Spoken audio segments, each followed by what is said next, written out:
Hi, good morning everybody. Myself Sachin Pawar. Dear students, in the last classes we learned about the simple problem on the basis of that working capital S. In the today's lecture we learn with another one different problem. Then here we chosen the question from that RCUB October November 2012 S, and which type of question is repeated in the recent periods. Yes. And this is the question is also very important for the examination purpose. Yes. Then for your reference, this question is in your Jalwadi textbook, example number 6. Example number 6. And for your another kind reference, it is a question. This is question is in K.S. Patil textbook and section C, problem number 15. Yes. But there is a slight difference. In this Jalwadi textbook, this is a given in weeks, but in the K.S. Patil textbook, this question is given in the months. Okay. Yes. Then what is the difference in between that? We see the letter words, and before going through the solution, we see the question what is given. Yes. Then see, following is the cost structure of product X. Yes. The following is the cost structure of what? The product X. And what is asked? See, you are required to find out working capital required. You are required to what? Find out. What to find out? The working capital required or required working capital. That means we have to find out what? The working capital required. Yes. Then for that further information is given. See, elements of cost is given, and afterwards the amount per unit is given. Yes, amount per unit is nothing but cost per unit. Yes, see, raw material is there. That means raw material is 70 per unit. Then direct labor is nothing but what? The wages. Yes, wages is given 40 per unit, and overhead. Yes, so overhead is nothing but expenses. In this question, see some questions he provides the detailed information like that manufacturing expenses, factory expenses, etc. But sometimes he given as a simply word as a overhead, but overhead is nothing but what? The expenses. Okay, so that expenses is 60 per unit. Then total cost of production, that means the total cost for the product X, to produce that X product we spent how much? 170, and afterwards we added 30 per unit as a profit, and we sold that one product for 200. That means your selling price is 200. Yes. So this is the information, basic information is given. Then afterwards see the other information. This is the main part required for the our calculation. Yes. See what is given. Raw material are in stock on average for 4 weeks. 4 weeks. That means here raw materials are in stock. Raw materials are in stock. That means raw material held up with the stock. That means 4 weeks kept as a stock in our godown or warehouses or our organizations. Okay, so that's why we have to take that only 4 weeks. Then afterwards material are in the process on an average for 2 weeks. Yes, material being in process for 2 weeks. That means we have to take that work in process for 2 weeks. Then afterwards finished goods. Finished goods is nothing but what? Finished goods is nothing but what? The stock in trade. Then finished goods are in stock on an average for 4 weeks. Yes. So that finished goods also in a stock for 4 weeks. That means we have to take that finished goods also for 4 weeks. Yes. Then let us see number 2, credit allowed by suppliers. Yes. Who is the supplier? Supplier is nothing but who provides the raw material to our business organizations. That party is known as what? The supplier. Then C is 4 weeks. That means credit allowed by supplier. Credit is nothing but what? ಏನು ಉದರಿ. So ನಮಗೆ ಯಾರಪ್ಪ ಅಂದ್ರೆ supplier ಏನ್ ಮಾಡಿದಾರಪ್ಪ ಅಂದ್ರೆ ಉದರಿ ಕೊಟ್ಟಿದ್ದಾರೆ. That means supplier provides the credit to us for 4 weeks. 4 weeks ನಮಗೆ ಏನ್ ಮಾಡಿದಾರೆ ಅಂದ್ರೆ ಉದರಿಯಾಗಿ ಕೊಟ್ಟಿದ್ದಾರೆ. ಸೊ ಉದರಿ ಕೊಟ್ಟಿದ್ದಾರೆ. ದಟ್ ಮೀನ್ಸ್ ಉದರಿ ನಮಗೆ ಯಾರಾದ್ರೂ ಮಾರಾಟ ಮಾಡಿದ್ರೆ ಅಂದ್ರೆ ಅವರಿಗೆ ನಾವು ಏನ್ ಮಾಡ್ಬೇಕಾಗತ್ತೆ? ರಿಟರ್ನ್ ಅಮೌಂಟ್ ಕೊಡಬೇಕಾಗತ್ತೆ.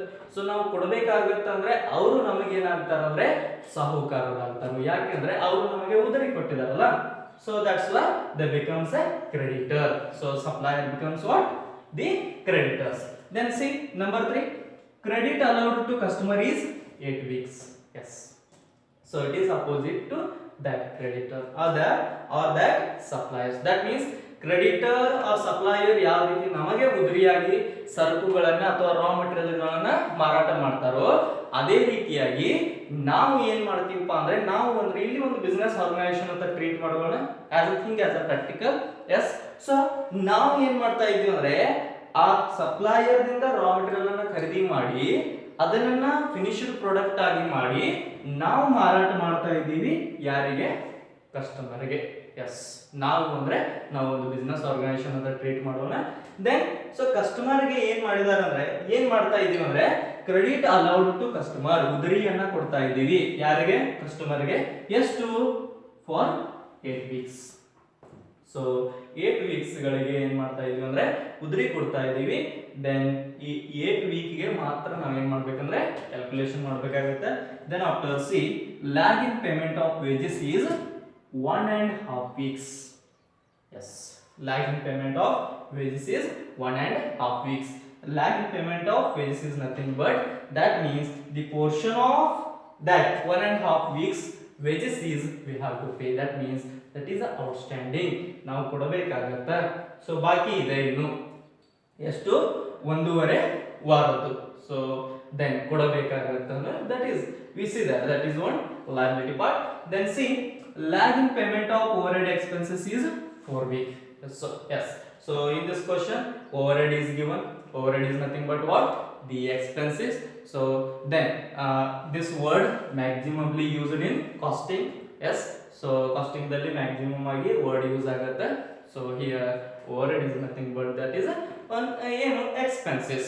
Yes, so expense ಯಾವುದು? ಫಾರ್ ಎಕ್ಸಾಂಪಲ್ ಫ್ಯಾಕ್ಟರಿ ಎಕ್ಸ್ಪೆನ್ಸಸ್ ಆಗಿರ್ಬೋದು, ಮ್ಯಾನುಫ್ಯಾಕ್ಚರಿಂಗ್ ಎಕ್ಸ್ಪೆನ್ಸ್ ಆಗಿರ್ಬೋದು, ಇಂಡೈರೆಕ್ಟ್ ಎಕ್ಸ್ಪೆನ್ಸ್ ಆಗಿರ್ಬೋದು, ಡೈರೆಕ್ಟ್ ಎಕ್ಸ್ಪೆನ್ಸ್ ಆಗಿರ್ಬೋದು, whatever that. S.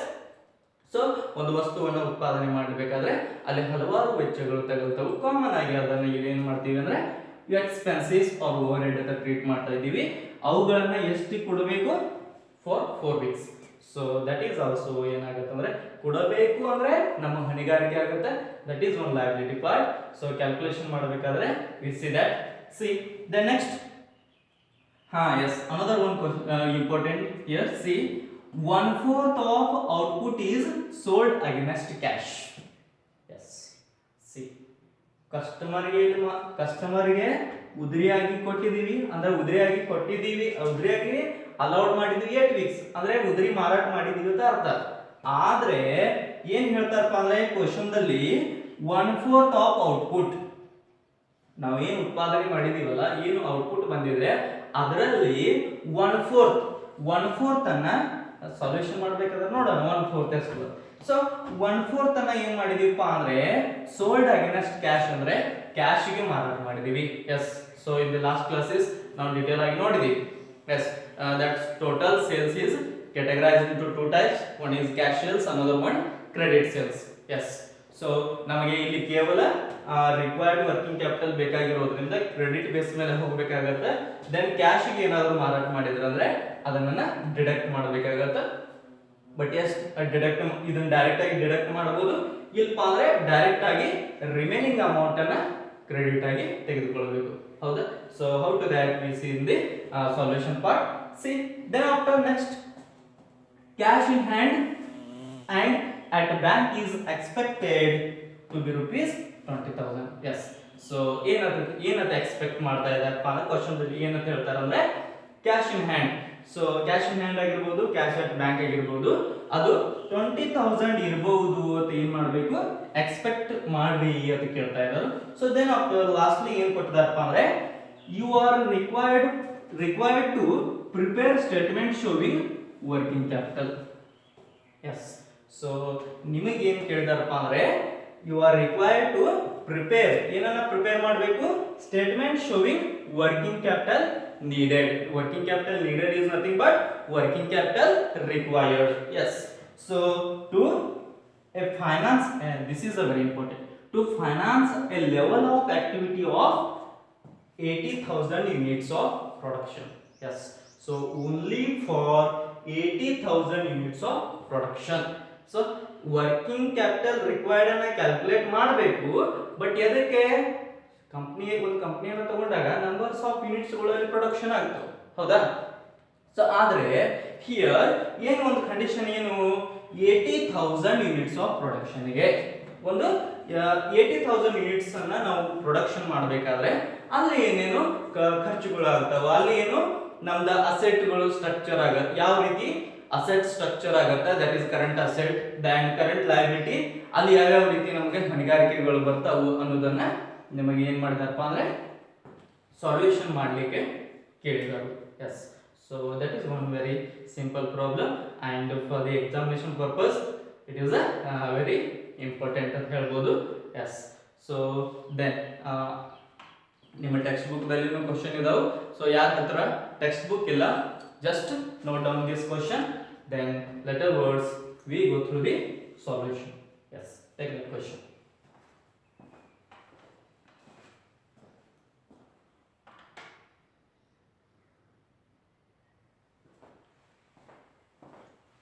Yes, now we solve that question. Then first of all, for that we require the column, that's why I take the column. Then before that take calculation of required working capital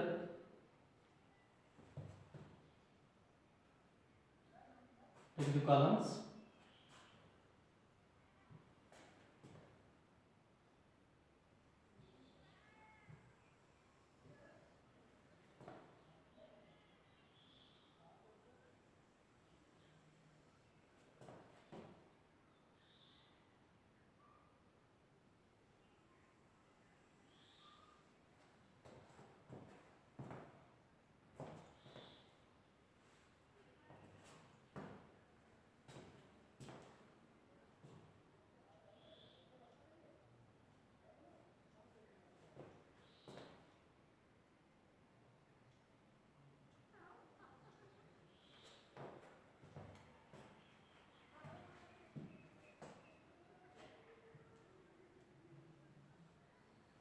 Then take first one,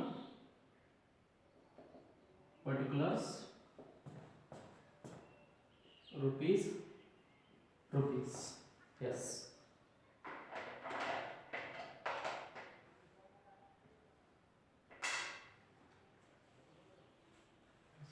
are you ready? Yes, start. See, first one, come to that other information. First one, raw materials are in stock on average for 4 weeks.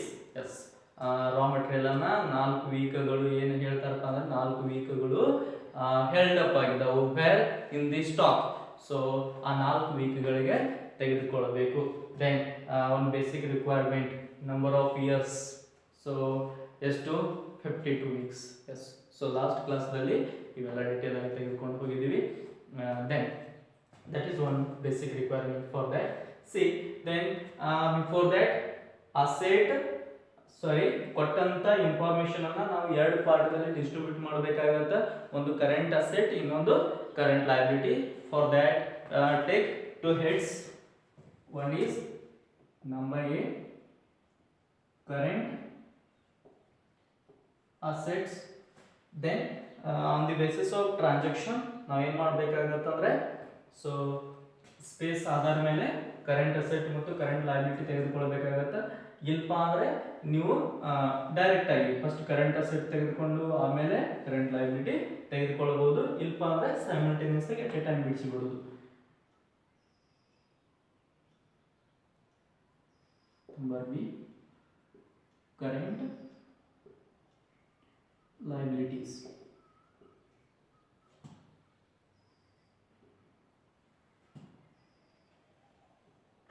S then C ಅದರಲ್ಲಿ raw material first ಒಂದು ಏನು ಹೇಳ್ತಾರೆ ಅಂದ್ರೆ raw materials are in stock on average for 4 weeks. 4 ವೀಕ್ಗಳು ಏನಾಗಿದಾವಪ್ಪ ಅಂದ್ರೆ raw material held up ಆಗಿದಾವು where in the stock. That means ಒಂದು ಕಾನ್ಸೆಪ್ಟ್ ಗೊತ್ತಿರಬೇಕು ನಮಗೆ. ರಾ ಮಟೀರಿಯಲ್ ಆಗಿರ್ಬೋದು, ವರ್ಕ್ ಇನ್ ಪ್ರೊಸೆಸ್ ಆಗಿರ್ಬೋದು, finished goods. Finished goods is nothing but what stock in trade. S so ಇವೆಲ್ಲ ಏನಪ್ಪಾ ಅಂದ್ರೆ ಕಾಮನ್ ಆಗಿ ನಾವು ಹೇಳ್ಬೇಕಂದ್ರೆ ಸೊ PUC ಅಲ್ಲಿ ನೀವು ಮಾಡಿ ಬಂದಿರಿ. Yes so financial statement analysis ಮಾಡಬೇಕಾದ್ರೆ ಅಲ್ಲಿ ಹೆಡ್ಗಳು ಹಲವಾರು ಹೆಡ್ಗಳು ಬರ್ತಾವೆ. ಎಸ್ ಸೊ ಆ ಹೆಡ್ದಲ್ಲಿ ಒಂದು ಕಾನ್ಸೆಪ್ಟ್ ಬರ್ತಿತ್ತು, ಏನು ಇನ್ವೆಂಟರಿ ಅಂತ ಬರ್ತಾ ಇತ್ತು. ಎಸ್ ಸೊ ಆ ಇನ್ವೆಂಟರಿದಲ್ಲಿ so inventory is nothing but what the stock. So ಇವು ಕಾಮನ್ ಆಗಿ ಇವು ಮೂರನ್ನ ಎಲ್ಲಿ ನಾವು ಟ್ರೀಟ್ ಮಾಡ್ತೀವಿ ಅಂದ್ರೆ ಕರೆಂಟ್ ಅಸೆಟ್ಸ್ ಪಾರ್ಟ್ ಆಗಿ ಟ್ರೀಟ್ ಮಾಡ್ತಾ ಇದೀವಿ.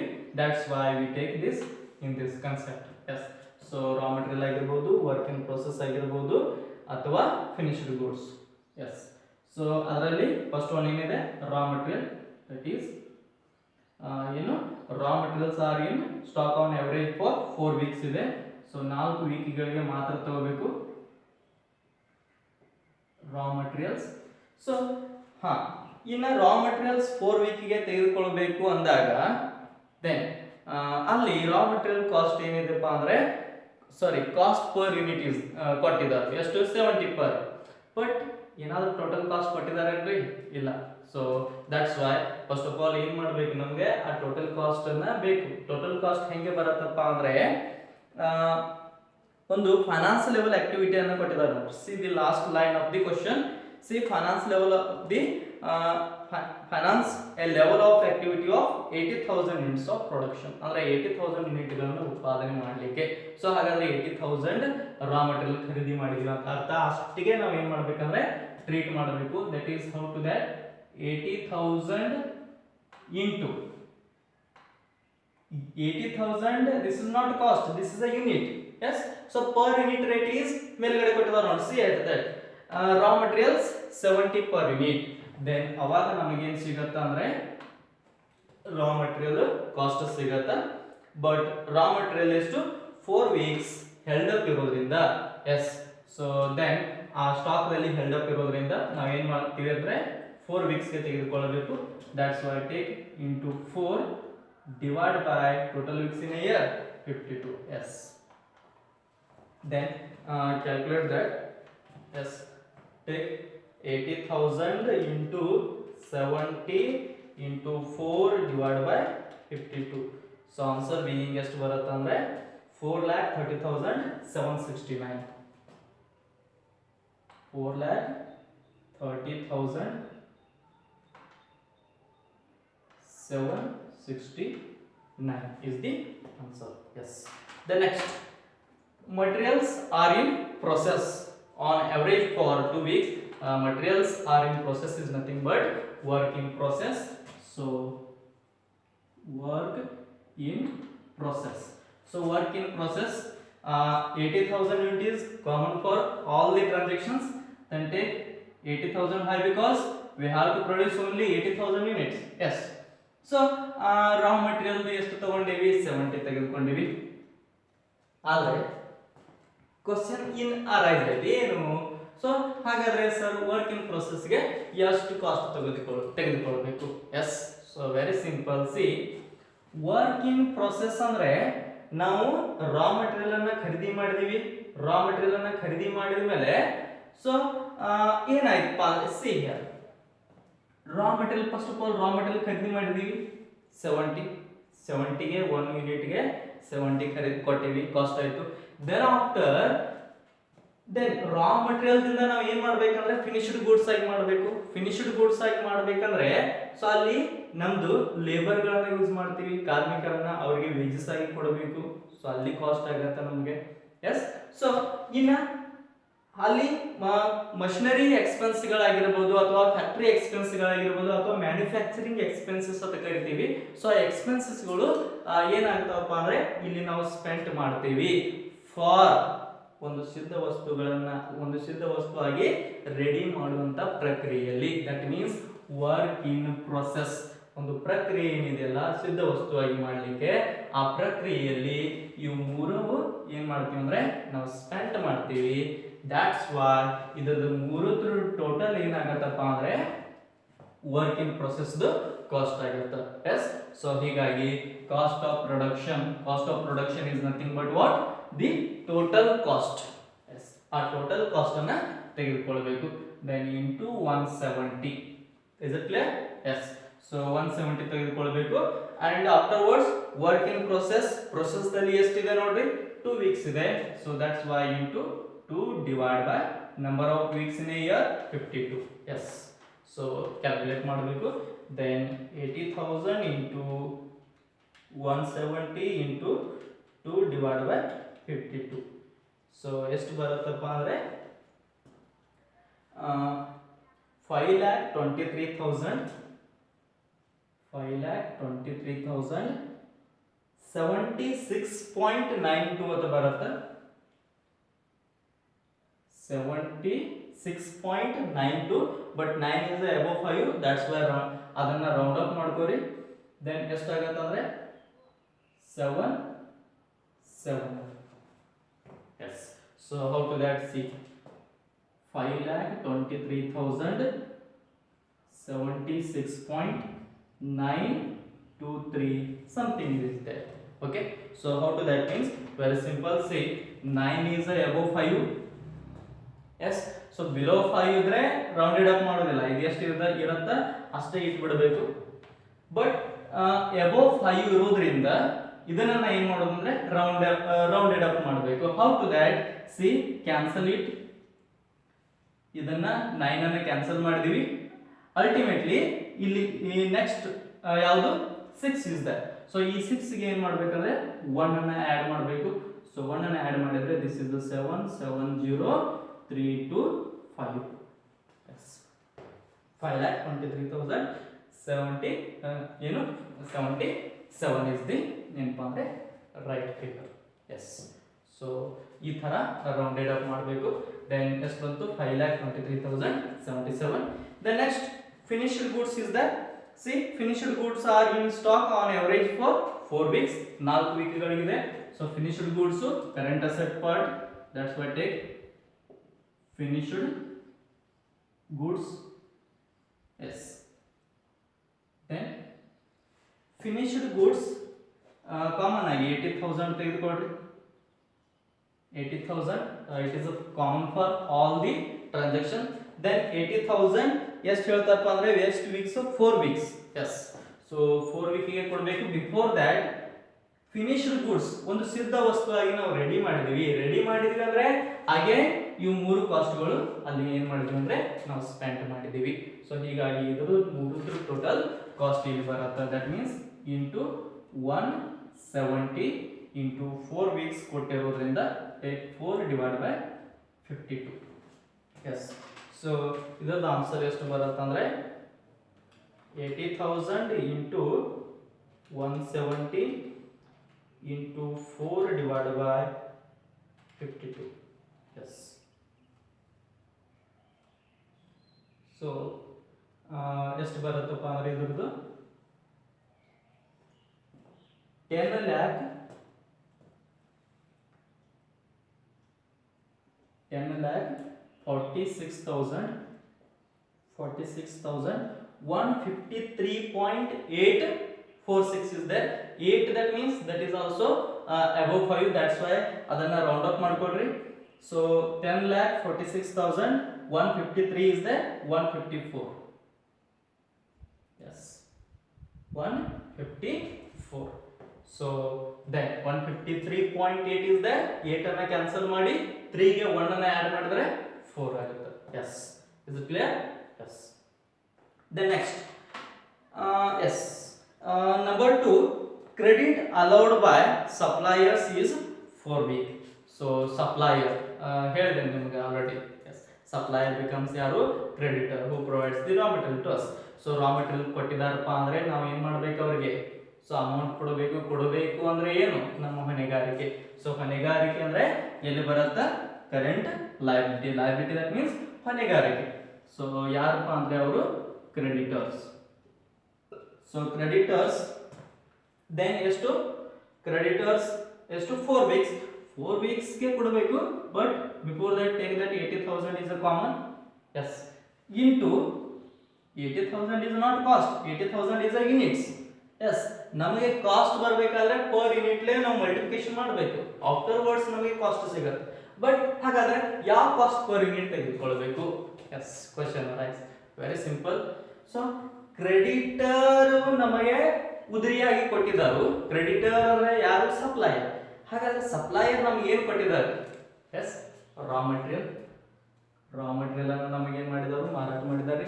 ಸೊ ಹೀಗಾಗಿ ರಾ ಮೆಟೀರಿಯಲ್ ಅವರು ಮಾರಾಟ ಮಾಡಿದಾರೆ ಅಂದ್ರೆ ನಾವು ರಾ ಮೆಟೀರಿಯಲ್ ಖರೀದಿ, ನಾವು ಅಂದ್ರೆ ಯಾರು? ಬಿಸ್ನೆಸ್. ಎಸ್, ಸೊ ನಾವು ರಾ ಮೆಟೀರಿಯಲ್ ಖರೀದಿ ಮಾಡಬೇಕಾದ್ರೆ ನಮಗೆ ಎಷ್ಟು ಕಾಸ್ಟ್ ಆಗಿದೆ? 70. Yes, that's why 70 is only cost for that creditors. Is it clear? Yes, take that 70 into ಎಷ್ಟು? 4 weeks. So into 4 divided by number of weeks in year 52. So ಎಷ್ಟು ಬರುತ್ತೆ? Calculate that. 80,000 into 70 into 4 divided by 52. ಎಷ್ಟು ಬರುತ್ತೆ ಅಂದ್ರೆ 4,30,000 769. 769. Yes. The next, credit allowed to customers is 8 weeks. Yes, ಕಸ್ಟಮರ್ಗೆ ನಾವು ಏನು ಮಾಡಿದ್ವಿ? ನಾವು ಅಂದ್ರೆ ಬಿಸ್ನೆಸ್. ಸೊ ನಾವು ಏನು ಮಾಡಿದ್ವಿ? ಕಸ್ಟಮರ್ಗೆ ಉದ್ರಿಯಾಗಿ ಕೊಟ್ಟಿದ್ದೀವಿ. ಎಷ್ಟು ಕೊಟ್ಟಿದ್ದೀವಿ? ಎಷ್ಟು ವೀಕ್ಗಳಿಗೆ ಕೊಟ್ಟಿದ್ದೀವಿ? 8 weeks. ಎಸ್, ಸೊ 8 weekಗಳಿಗೆ ನಾವು ಏನು ಮಾಡಿದೀವಪ್ಪ ಅಂದ್ರೆ ಉದ್ರಿಯಾಗಿ ಕೊಟ್ಟಿದ್ದೀವಿ. ಯಾರಿಗೆ? ಕಸ್ಟಮರ್. ಸೊ ಕಸ್ಟಮರ್ ಉದ್ರಿಯಾಗಿ ಖರೀದಿ ಮಾಡಿದಾರಂದ್ರೆ ಹಾಗೆ ಖರೀದಿ ಮಾಡ್ಕೊಂಡು ಹೋಗಿ ಬಿಡ್ತಾರನ್ರಿ? ಇಲ್ಲ. ಸೊ ಅವ್ರು ಉದ್ರಿ ಖರೀದಿ ಮಾಡಿದಕ್ಕೆ ಏನು ಮಾಡಬೇಕು? ನಮಗೇನು ಮಾಡಬೇಕು? ಅಮೌಂಟ್ ಕೊಡಬೇಕು. ಸೊ ಹೀಗಾಗಿ ನಮಗೆ ಅವರು ಅಮೌಂಟ್ ಕೊಡಬೇಕಂದ್ರೆ ಅವ್ರು ಏನಾಗ್ತಾರಪ್ಪ ಅಂದ್ರೆ ನಮಗೆ ಡೆಟರ್ಸ್ ಆಗ್ತಾರೆ. Clear? So they becomes a debtor to us. That means they have to pay us. So ಅವರಿಂದ ಬರಬೇಕಾದದನ್ನು ನಾವು ಏನು ಕರಿತೀವಿ? ಬಿಲ್ಸ್ ರಿಸಿವೇಬಲ್ ಅಂತ ಕರಿತೀವಿ. ಎಸ್, ಸೊ ಲಾಸ್ಟ್ ಕ್ಲಾಸ್ದಲ್ಲಿ ಅವನ್ನ ನೋಡಿದ್ದೀವಿ. ಸೊ ಲಾಸ್ಟ್ ವಿಡಿಯೋ ಯಾರಾದ್ರೂ ನೋಡಿಲ್ಲಪ್ಪ ಅಂದ್ರೆ ಒಮ್ಮೆ ನೋಡ್ರಿ. ದೆನ್ ಸಿ ಯೂಟ್ಯೂಬ್ದಲ್ಲಿ ಅಪ್ಲೋಡ್ ಮಾಡಿದನು. ದೆನ್ ಸಿ ಎಷ್ಟು? ಕಸ್ಟಮರ್ಗೆ 8 ವೀಕ್ ಅಂದ್ರೆ 8 ವಾರಗಳಿಗೆ ಕೊಟ್ಟಿದ್ದಾರೆ ಉದ್ರಿ. So then customer is nothing but who? The debtors. So debtors 80,000 units into. ಹಾಗಾದ್ರೆ ಕಾಸ್ಟ್ ಪರ್ ಯೂನಿಟ್ ಅನ್ನ ಯಾವಾಗ ತೆಗೆದುಕೊಳ್ಬೇಕು? S, question. ಸಿ, ಕ್ರೆಡಿಟರ್ ಕಡೆಯಿಂದ ರಾ ಮಟೀರಿಯಲ್ ಖರೀದಿ ಮಾಡಿದ್ರಿ 70 ತೆಗೆದುಕೊಂಡ್ರಿ. ಬಟ್ ಡೆಟರ್ ದಟ್ ಮೀನ್ಸ್ ಕಸ್ಟಮರ್ಗೆ ಏನು ಮಾಡಿದೀವಪ್ಪ ಅಂದ್ರೆ ನಾವು ಫಿನಿಶ್ಡ್ ಪ್ರಾಡಕ್ಟ್ ಅನ್ನ ಮಾರಾಟ ಮಾಡಿದೀವಿ. ಹೌದಾ? ಏನ್ ರಾ ಮಟೀರಿಯಲ್ ಮಾರಾಟ ಮಾಡಿದೀವಿ? ಇಲ್ಲ, finished product. So finished product ಅನ್ನ ಮಾರಾಟ ಮಾಡಿದೀವಿ ಅಂದ್ರೆ ಇವು 3 ಎಕ್ಸ್ಪೆಂಡಿಚರ್ಗಳನ್ನ ನಾವಲ್ಲಿ ಏನ್ ಮಾಡಿದೀವಪ್ಪ ಅಂದ್ರೆ ಸ್ಪೆಂಡ್ ಮಾಡಿದ್ವಿ. ಎಸ್, ಸೊ ಇವು 3 ಏನಾಗಿದವಪ್ಪ ಅಂದ್ರೆ ನಮಗೆ ಖರ್ಚುಗಳಾಗಿದವು. ಸೊ ದ್ಯಾಟ್ಸ್ ವೈ ಆ 3 ಕಾಸ್ಟ್ ಏನಾಗತ್ತಪ್ಪ ಅಂದ್ರೆ ಇಲ್ಲಿ ಡೆಟರ್ಸ್ ಕಾಸ್ಟ್ ಆಗುತ್ತೆ. ದಟ್ ಮೀನ್ಸ್ ಟೋಟಲ್ ಕಾಸ್ಟ್ ಏನು? Total cost of production per unit how much? 170. Yes, so 170 ಲೆ ಮಲ್ಟಿಪ್ಲಿಕೇಶನ್ ಮಾಡಬೇಕು into 170 and 8 weeks is there into 8 divided by 52. Yes, so number of weeks in year 52. Yes, then take that 80,000 into, sorry, before that see ಒಂದು ಏನೋ adjustment ಇದೆ ನೋಡಿ. Yes, see adjustment number 6. 1/4 of output is sold against cash. Yes, ಕಸ್ಟಮರ್ಗೆ ಮಾರಾಟ ಮಾಡಿದೀವಿ, ಆದರೆ 1/4 not entirely credit ಮಾಡಿಲ್ಲ. ಎಷ್ಟು 1/4 ಅನ್ನ ಮಾತ್ರ ಏನ್ ಮಾಡಿದೀವಿ ಅಗೇನ್ಸ್ಟ್ ಕ್ಯಾಶ್ ಅಂದ್ರೆ ಕ್ಯಾಶ್ಗೆ ಮಾರಾಟ ಮಾಡಿದೀವಿ. ಎಸ್, ಸೊ ಟೋಟಲ್ 1 ರಲ್ಲಿ ಏನ್ ಮಾಡಿದೀವಪ್ಪ ಅಂದ್ರೆ 1/4 ಅನ್ನ ಏನ್ ಮಾಡಿದೀವಿ. S,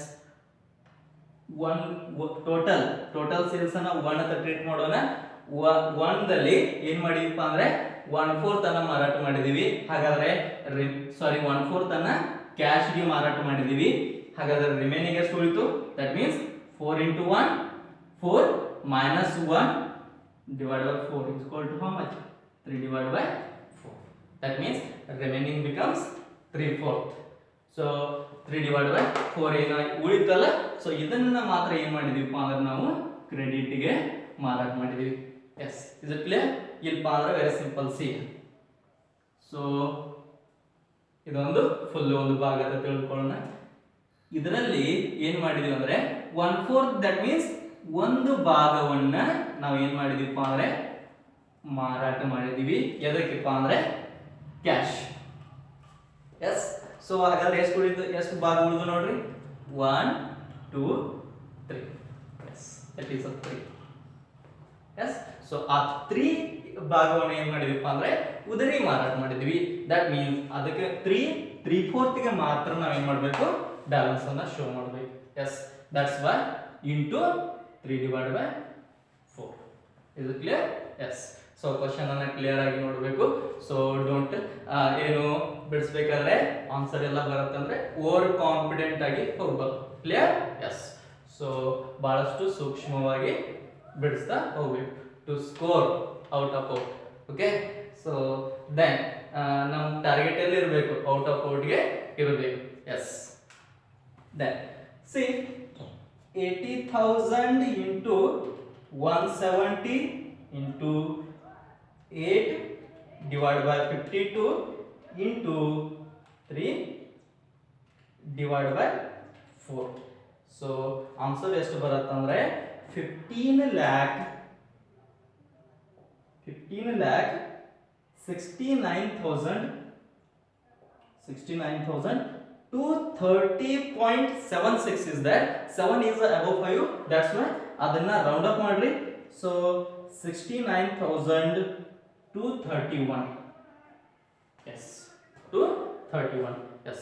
The next lagging payment of wages is 1.5 weeks. So lagging payment of wages, that means we have to pay that. That means ಅದು ಏನಿದೆಪ್ಪ ಅಂದ್ರೆ ಬಾಕಿ ಇದೆ. that means that is outstanding. So ಅಷ್ಟು ಕೊಡಬೇಕಾಗಿದೆ. ಎಷ್ಟು? 1.5 ವೀಕ್ಗೆ ಕಾರ್ಮಿಕರು ನಮ್ಮಲ್ಲಿ ಏನು ಕೆಲಸ ಮಾಡ್ತಾರಲ್ಲ, direct labour is nothing but what? The wages. So ಆ ಕಾರ್ಮಿಕರಿಗೆ ಏನ್ ಮಾಡಬೇಕು? ವೇಜಸ್ ಕೊಡಬೇಕು. ಕೊಡ್ಲಿಲ್ಲ ಅಂದ್ರೆ ಬಿಟ್ಟು ಹೋಗಿಬಿಡ್ತಾರೆ ಕಂಪನಿ, ಹೌದಲ್ಲ? ಸೊ ದಟ್ಸ್ ವೈ ಏನ್ ಮಾಡಬೇಕು? ಲೇಬರ್ಗೆ ಏನ್ ಮಾಡಬೇಕು? ವೇಜಸ್ ಕೊಡಬೇಕು. That means that is a ಹೊಣೆಗಾರಿಕೆ, that is a liability.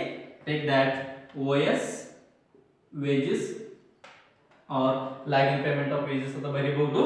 Then next ಎಷ್ಟಪ್ಪ ಅಂದ್ರೆ 80,000 ಯೂನಿಟ್ ಇಸ್ ಕಾಮನ್, ಇಷ್ಟೇ ಉತ್ಪಾದನೆ ಆಗ್ತಾ ಇದೆ ಇಂಟು, ಹಾಗಾದ್ರೆ ವೇಜಸ್ ಕಾಸ್ಟ್ ಎಷ್ಟು ಬರುತ್ತೆ ಅಂದ್ರೆ here is a labour cost. Labour cost is nothing but what? The wages. Yes, so ಎಷ್ಟು?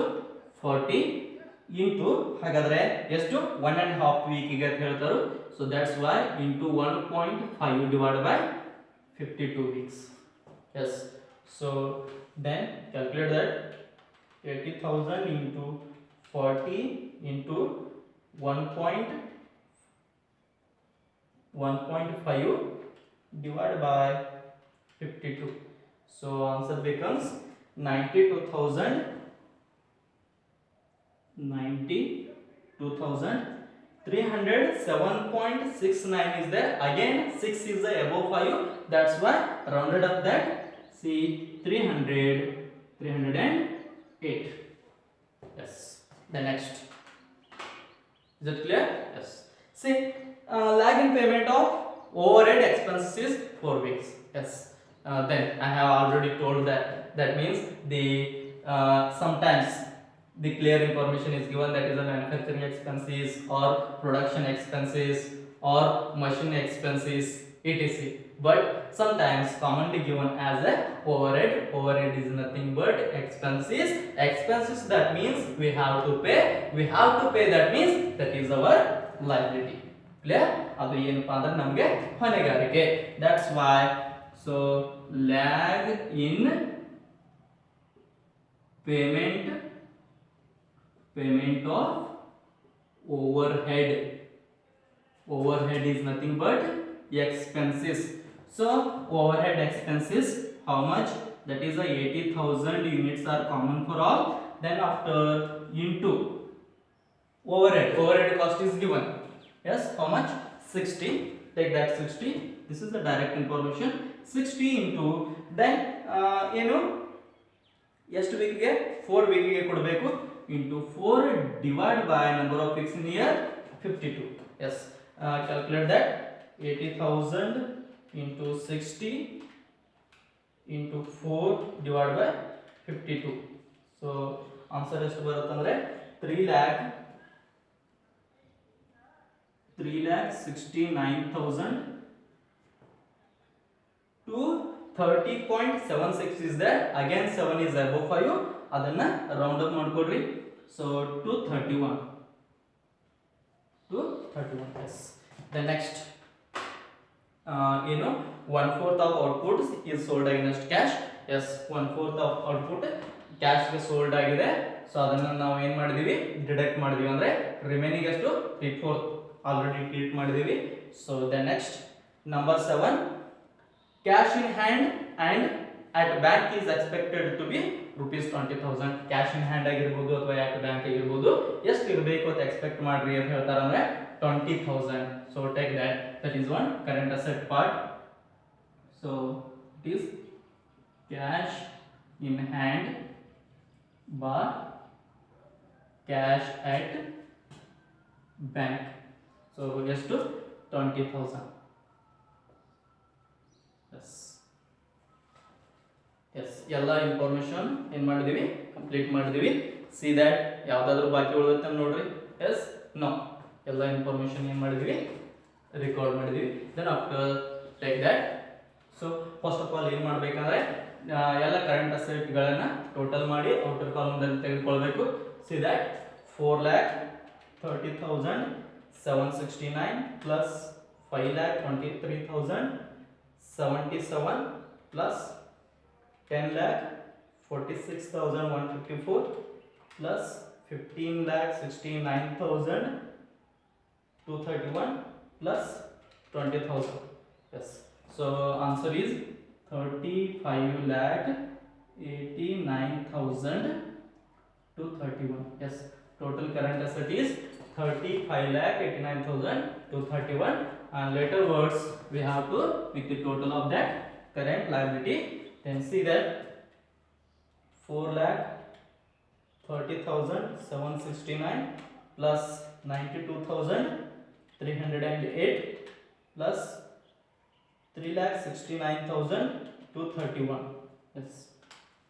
So total is 8,92,308. Yes. And last portion is that deduct the total current liability from current assets. Then ಏನಾಗುತ್ತಂದ್ರೆ ಯಾವುದು current ಲೈಬಿಲಿಟಿಯನ್ನ current assets ಅಲ್ಲಿ ನಾವು deduct ಮಾಡಿದಾಗ ನಮಗೇನು balance available ಆಗುತ್ತಾ ಆ ಬ್ಯಾಲೆನ್ಸ್ಗೆ ನಾವು ಏನು ಕರಿತೀವಿ ಅಂದ್ರೆ ರಿಕ್ವೈರ್ಡ್ ವರ್ಕಿಂಗ್ ಕ್ಯಾಪಿಟಲ್ ಅಂತ ಕರಿತೀವಿ. So just deduct that. So ಅದು ಉಳಿದಂತ ಬ್ಯಾಲೆನ್ಸ್ಗೆ ಏನು ಕರಿತೀವಿ ಅಂದ್ರೆ net working capital required. How to that means? That is A minus B. Yes. A that means current assets, B that means current liability. So ಎಷ್ಟು ಬರುತ್ತೆ ಅಂದ್ರೆ ಈ ಅಮೌಂಟ್ ಅನ್ನ ಇದರಲ್ಲಿ ಡಿಡಕ್ಟ್ ಮಾಡ್ರಿ. 35,89,231. Yes. Answer is 26,96,231. 923. Yes. So then lastly close these columns. Then presentation ಅನ್ನ ಏನು ಮಾಡಬೇಕಂದ್ರೆ ಈ ರೀತಿ ಕೊಡಬೇಕು. See yes. ಸೊ ದೆನ್ ಬೇಕಂದ್ರೆ ಲಾಸ್ಟ್ಲಿ ಏನು ಮಾಡ್ಬೋದು ಅಂದ್ರೆ ನೀವು ದೇರ್ಫೋರ್ ಹಾಕಿ ಬರಿಬೋದು. ಇಲ್ಪ ಅಂದ್ರೆ ನೆಕ್ಸ್ಟ್ ಇನ್ನು ಬರೆಯೋದ ಅವಶ್ಯಕತೆ ಇಲ್ಪ ಅಂದ್ರೆ ಇಲ್ಲ, just take that therefore net working capital required is ಎಷ್ಟು a minus b ಎಷ್ಟು ಬರುತ್ತೆ ಅಂದ್ರೆ 26,96,923. yes is the ಏನಪ್ಪ ಅಂದ್ರೆ ನಮ್ದು ಆನ್ಸರ್ ಯಾವುದು required working capital. yes so this is about the ಏನಪ್ಪ ಅಂದ್ರೆ solution. see ಈ ಟೈಪ್ ದ ಕ್ವೆಶ್ಚನ್ ಏನಾಗಿದೆಪ್ಪ ಅಂದ್ರೆ ರಿಪೀಟೆಡ್ ಆಗಿದಾವು. So that is one exam purpose important question. Yes. So ಇನ್ನೊಂದು ಇಂಪಾರ್ಟೆಂಟ್ ಪಾರ್ಟ್ ಇದೆ, ಪರ್ಸೆಂಟೇಜ್ ಬೇಸ್ ಮೇಲೆ ಬರುತ್ತೆ. ಸೊ ಆ ಪರ್ಸೆಂಟೇಜ್ ಬೇಸ್ ಅದು ಒಂದು ಇಂಪಾರ್ಟೆಂಟ್ ಕ್ವಶನ್. ಅದು ಆ ಟೈಪ್ ಕ್ವಶನ್ ಏನಾಗಿದೆಪ್ಪ ಅಂದ್ರೆ ರಿಪೀಟೆಡ್ ಆಗಿದೆ. ಆ ಮಾಡೆಲ್ ಕ್ವಶನ್ ಅನ್ನ ನೆಕ್ಸ್ಟ್ ಕ್ಲಾಸ್ ದಲ್ಲಿ ನೋಡೋಣ. ಎಸ್. ಸೊ ಬಿಫೋರ್ ದಟ್ ಬಿಡಿಸಿದೀವಿ ಆನ್ಸರ್ ಅನ್ನ ಚೆಕ್ ಮಾಡೋಣ. ಸಿ ಎಷ್ಟು ಬಂದಿದೆಪ್ಪ ಅಂದ್ರೆ ಆನ್ಸರ್. ಎಸ್. ನಿಮ್ಮ ಜಲವಾಡಿ ಟೆಕ್ಸ್ಟ್ ಬುಕ್ ದಲ್ಲಿ ಅದನ್ನ ಬಿಡಿಸಿ ಕೊಟ್ಟು ಬಿಟ್ಟಿದ್ದಾನೆ. See he solved that 26,96,922. that is 26,96,922. ನಮ್ಮ ಆನ್ಸರ್ ಎಷ್ಟು ಬಂದಿದೆಪ್ಪ ಅಂದ್ರೆ 23. that means 1 rupees difference is there. 1 rupees difference. why? because of that. So above 5 ಇರೋದ್ರಿಂದ ನಾವೇನ್ ಮಾಡ್ತೀವಿ ಅಂದ್ರೆ ರೌಂಡೆಡ್ ಅಪ್ ಮಾಡ್ತೀವಲ್ಲ. ಸೊ ಟೆಕ್ಸ್ಟ್ ಬುಕ್ ದಲ್ಲಿ ಅಲ್ಲಿ ರೌಂಡೆಡ್ ಅಪ್ ಆಗಿಲ್ಲ, ಹೀಗಾಗಿ 1 rupees ಏನಿದೆಪ್ಪ ಅಂದ್ರೆ ಡಿಫರೆನ್ಸ್ ಇದೆ. ನಮ್ದು ಎಷ್ಟು ಬಂದಿದೆಪ್ಪ ಅಂದ್ರೆ ಸೊಲ್ಯೂಷನ್ 26,96,923 ಅಂಡ್ ಟೆಕ್ಸ್ಟ್ ಬುಕ್ ದಲ್ಲಿ ಎಷ್ಟಿದೆ 26,96,922. Yes. So that is doesn't matter. See this is the right answer. Yes. And ಇನ್ನು ಯಾವುದು ಇನ್ಕಮ್ ಟ್ಯಾಕ್ಸ್ ಥ್ರೂ ನೋಡಬೇಕಾದ್ರೆ so that is there is one rule according to ಯಾವುದು ಇನ್ಕಮ್ ಟ್ಯಾಕ್ಸ್ ಆಕ್ಟ್. ಎಷ್ಟು 1961 rule ಏನು ಹೇಳುತ್ತಪ್ಪ ಅಂದ್ರೆ ನಾವು ಜಸ್ಟ್ ಇಲ್ಲಿ point ದಲ್ಲಿ ರೌಂಡೆಡ್ ಅಪ್ ಮಾಡಿದೀವಿ. But according to income tax act 1961 ಏನು ಹೇಳುತ್ತೆ ಅಂದ್ರೆ ನಿಯರ್ ಟು 10 rupees ಏನ್ ಮಾಡ್ಬೇಕಂತ ಹೇಳ್ತಾರೆ ಅಂದ್ರೆ ರೌಂಡೆಡ್ ಆಫ್ ಮಾಡಬೇಕು. Yes. That is one rules according to income tax act. Okay. So whatever that. So here point ದಲ್ಲಿ ಬಂದಾಗ ಸೊ ಅಬೌವ್ 5 ಇದ್ರೆ ಕ್ಯಾನ್ಸಲ್ ಮಾಡಿ ರೌಂಡೆಡ್ ಅಪ್ ಮಾಡಬೇಕು. ಬಟ್ ಬಿಲೋ 5 ಇದ್ರೆ ಸೊ ಆನ್ಸರ್ ಏನಿರುತ್ತೆ ಆಸ್ ಇಟ್ ಈಸ್ ಇಡೋದು, point ಅನ್ನ ಬಿಟ್ಬಿಡೋದು, remove that point. Okay. Yes. This is about the solution. in the next class we learn with the another one different problem. okay. thank you.